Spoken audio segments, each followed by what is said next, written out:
아침에 눈 뜨자마자 핸드폰부터 찾는 아이. 밥 먹을 때도 게임하는 아이. 숙제는 안 하고 방에 틀어박혀서 게임만 하는 아이. 핸드폰 그만하라고 하면 짜증내고 소리 지르고 심지어 문 쾅 닫고 들어가 버리는 아이를 보면서 정말 어떻게 해야 할지 막막하신 적 있으시죠? 이렇게까지 말이 안 통할 수가 있나요? 지금은 핸드폰 얘기만 나오면 전쟁입니다. 본인이 너무 무능한 부모 같다고 자책하시는 분들도 많으실 거라 생각합니다. 부모님 세대에 겪어보지 못한 일들이라 더 어려움을 경험합니다. 게임을 하려면 오락실에 가야 했고, 친구들과 놀려면 밖에 나가야 했던 세상과는 전혀 다른 현실입니다. 편리하고 무한한 세상이 펼쳐지는 것 같은 손 안에 세상이 다 들어 있습니다. 작은 기계 안에 게임도 있고, 친구들도 있고, 유튜브도 있고, 모든 게 다 있습니다.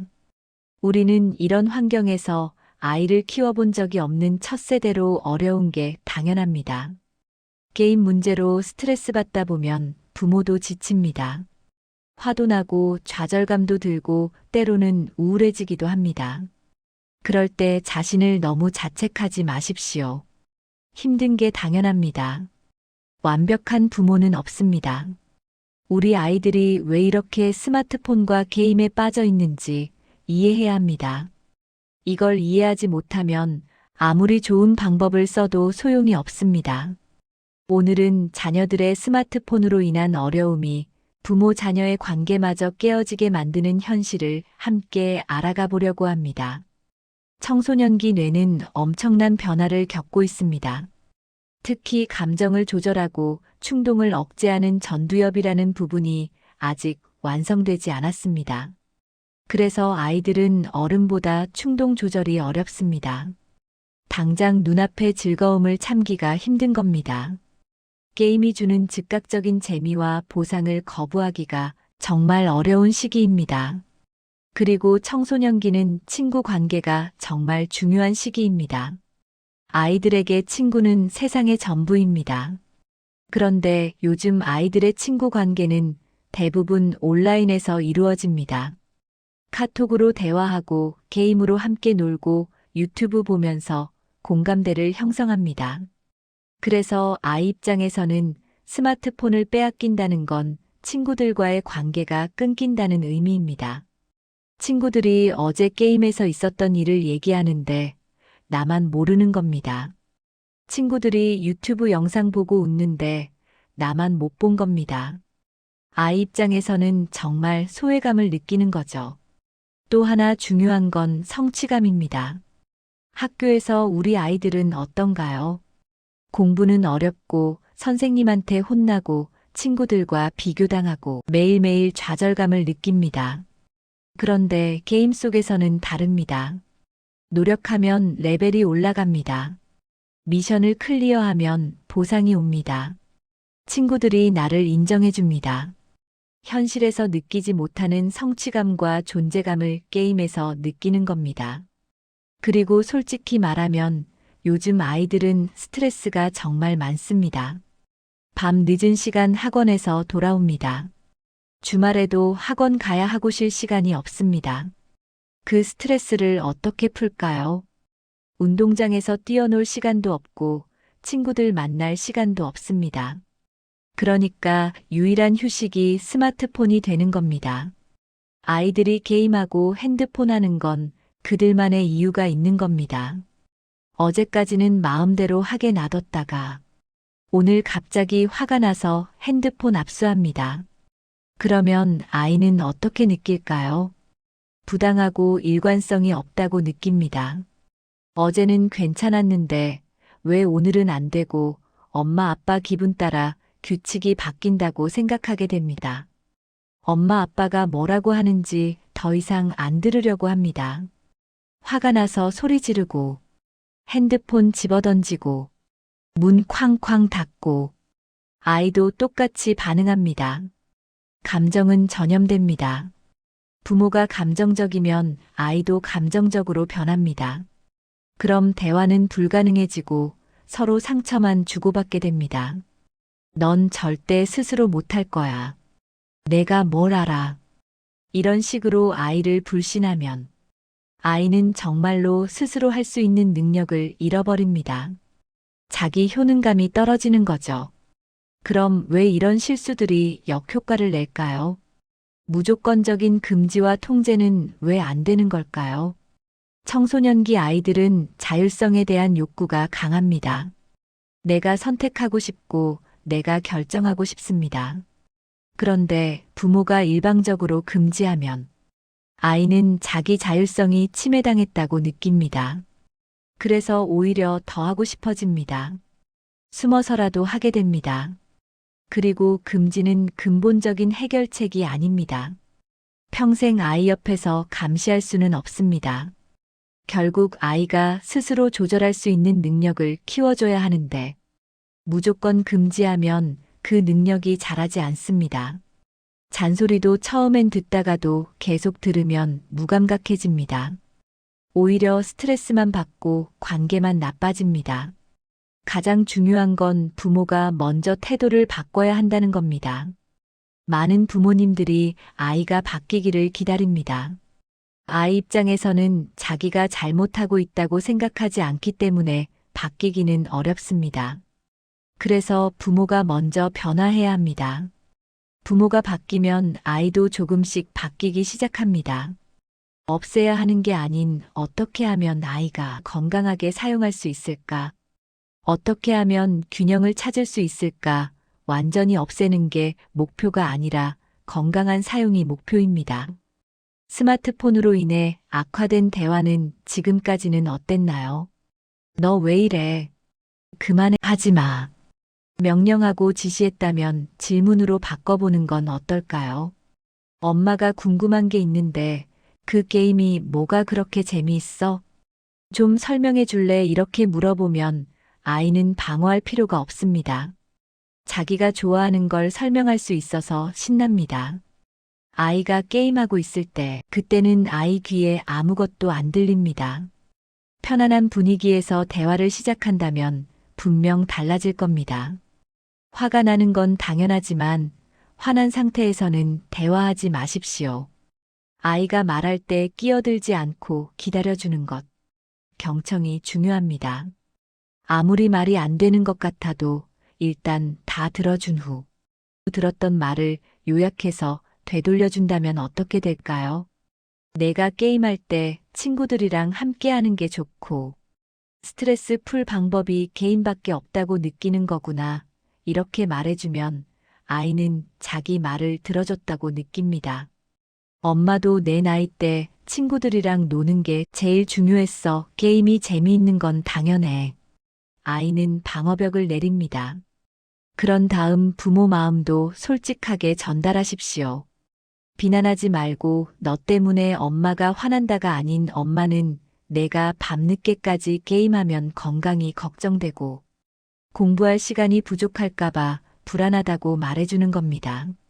엄마가 일방적으로 규칙을 정하지 않고 함께 의논해 보세요. 이렇게 시작하면 아이도 마음을 열고 대화할 수 있습니다. 구체적으로 어떤 규칙을 만들지를 정하고 규칙을 만들 때 가장 중요한 원칙이 있습니다. 엄마 아빠가 일방적으로 정한 규칙이 아닌 아이가 직접 참여할 수 있도록 기회를 주는 겁니다. 지켜질 가능성이 훨씬 높습니다. 규칙에는 보상도 반드시 필요합니다. 긍정적인 동기부여도 필요합니다. 부모는 밥 먹을 때도 핸드폰 보고 있는 게 아니라 부모의 모습을 자녀가 그대로 배운다는 생각을 잊지 않아야 합니다. 말로 하는 게 아니라 행동으로 배우거든요. 이렇게 계속 대화하면서 조정해 나가는 겁니다. 처음부터 완벽한 규칙은 없습니다. 시행착오를 겪으면서 우리 가족에게 맞는 규칙을 찾아가는 겁니다. 그리고 실패해도 괜찮습니다. 이번 주에 약속을 못 지켰다고 해서 아이를 혼내는 게 아니라 무엇이 어려웠는지, 다음 주에는 어떻게 하면 더 잘할 수 있을지 함께 고민하십시오. 가장 중요한 건 신뢰입니다. 한번 무너진 신뢰를 회복하는 건 시간이 걸립니다. 부모가 아이를 믿지 못하고 아이도 부모를 믿지 못하는 상태라면 어떤 규칙도 제대로 작동하지 않습니다. 부모가 먼저 약속을 지켜야 합니다. 일주일 동안 잘하면 주말에 친구 만나게 해준다고 했으면 반드시 지켜주십시오. 부모가 약속을 어기면 아이도 약속을 안 지킵니다. 아이의 작은 변화를 알아봐주고 칭찬해주는 것도 중요합니다. 변화를 알아봐주면 아이는 계속 노력하게 됩니다. 아이가 약속을 어겼다고 해서 모든 걸 빼앗는 게 아니라 실수도 배우는 과정이라고 생각하시기 바랍니다. 부모와 함께하는 시간을 늘리십시오. 바쁜 일상에 쉽지 않겠지만 반드시 필요합니다. 같이 산책하고 영화 보고 이런 시간들이 쌓이면서 관계가 회복됩니다. 한 달 만에 모든 게 해결되지 않습니다. 몇 개월 걸릴 수도 있고 1년 걸릴 수도 있습니다. 그런데 포기하지 않고 계속 노력하면 분명히 변화가 일어납니다. 게임 얘기뿐만 아니라 학교 얘기, 친구 얘기도 하게 됩니다. 게임을 완전히 안 하게 만드는 게 목표가 아닙니다. 건강하게 균형을 찾는 게 목표이고 관계가 더 중요하다는 것을 알 수 있도록 합니다. 당장의 게임 시간을 줄이는 것보다 아이와의 관계를 회복하는 게 더 중요합니다. 좋은 관계가 있으면 나머지 문제들은 함께 풀어갈 수 있거든요. 게임과 스마트폰 문제를 다루면서 자녀의 자존감을 해치지 않는 게 정말 중요합니다. 게임을 많이 한다고 자기가 나쁜 사람이고 부모를 실망시키고 거짓말을 하는 사람이라고 생각하게 할 수 있습니다. 그래서 더 조심해야 합니다. 게임하는 행동과 아이 자체를 분리해야 합니다. 자녀의 다른 좋은 점들을 계속 인정해 주십시오. 이런 칭찬들이 아이의 자존감을 지켜주게 되고 스스로 조절하는 힘이 강해지게 됩니다. 게임에서만 성취감을 느끼는 게 아니라 다른 활동에서 성취감을 느낄 수 있게 도와주십시오. 성취감을 느낄 수 있으면 게임에 대한 의존도가 줄어듭니다. 아이와 함께 할 수 있는 활동을 찾아보십시오. 아이의 꿈과 목표에 대해 넌 커서 뭐가 되고 싶어? 어떤 사람이 되고 싶어? 이런 대화를 통해 자녀가 게임만 하는 현재가 아니라 미래를 생각하고 꿈꾸게 해주는 겁니다. 설령 그게 게임 관련 직업이라도 꿈을 존중하는 겁니다. 대신 그 꿈을 이루려면 뭐가 필요한지 함께 알아가는 것 최고의 관계 회복이며 부모의 사랑입니다. 이렇게 현실적으로 접근하면 아이도 생각하게 됩니다. 그냥 게임만 한다고 되는 게 아니라 준비가 필요하다는 걸 알게 되는 거죠. 다들 시행착오를 겪으면서 배워가는 겁니다. 힘들 때는 잠깐 쉬어가도 됩니다. 오늘은 게임 얘기로 다투지 말아야지 이렇게 결심하고 하루 쉬어도 괜찮습니다. 혼자 끙끙 앓지 말고 비슷한 고민을 하는 다른 부모들과 대화하면서 위로도 받고 좋은 아이디어도 얻으면서 천천히 쉬어가는 건 어떨까요? 전문가의 도움을 받거나 상담을 받는다고 해서 부모로서 실패한 게 아닙니다. 오히려 아이를 위해 더 나은 방법을 찾으려는 노력입니다. 정말 힘들 때는 혼자 해결하려고 하지 말고 도움을 요청하십시오. 부모도 사람이며 충전이 필요합니다. 이런 시간들이 있어야 아이를 대할 때도 여유가 생깁니다. 부모가 행복해야 아이도 행복합니다. 부모가 여유로워야 아이에게도 여유롭게 대할 수 있습니다. 그래서 자신을 돌보는 건 이기적인 게 아니라 아이를 위한 일이기도 합니다. 지금 당장이 중요한 게 아니라 자녀가 스스로 자기 삶을 조절할 수 있는 사람으로 키우는 게 목표입니다. 그러려면 지금 아이에게 필요한 건 통제가 아니라 연습입니다. 실수하고 배우는 경험, 부모와 신뢰관계를 유지하는 것이 무엇보다 중요합니다. 스스로 판단하고 선택할 수 있는 사람이 되려면 지금부터 연습이 필요합니다. 모든 걸 부모가 통제하면 나중에 혼자 됐을 때 조절할 수 없습니다. 지금 실수하고 배우는 게 나중에 큰 실수를 안 하는 방법입니다. 여러분은 좋은 부모이며 더 나은 부모가 되고 싶어 하는지 알고 있습니다. 포기하지 않고 계속 노력하며 자녀를 향한 사랑을 잃지 않는 겁니다.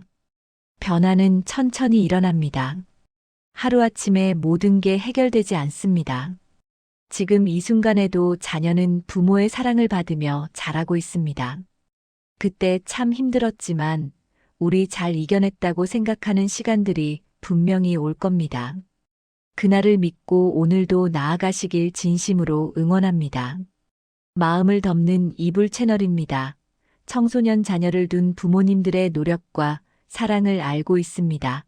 자녀들의 마음을 다시 한번 더 생각해 보기 위해 머무는 곳입니다. 이 영상이 공감되셨다면 구독과 좋아요 큰 힘이 됩니다. 감사합니다.